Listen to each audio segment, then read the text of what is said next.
jiitu ko. Oo gadaa ko. Ati bar ija kooti kanan ittiin argu.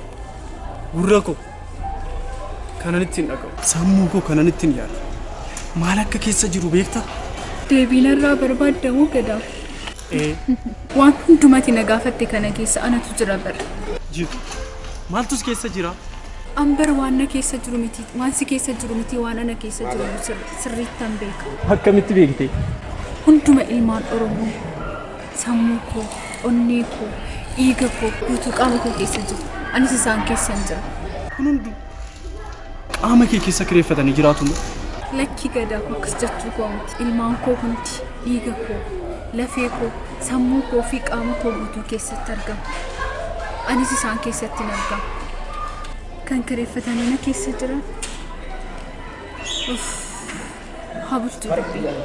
Dhugaa kee ati bara baadhattuu fi badhaatu waan hundaati. Baguma kan kee ta'e nutis ilmaan kee siif horii gamnaa.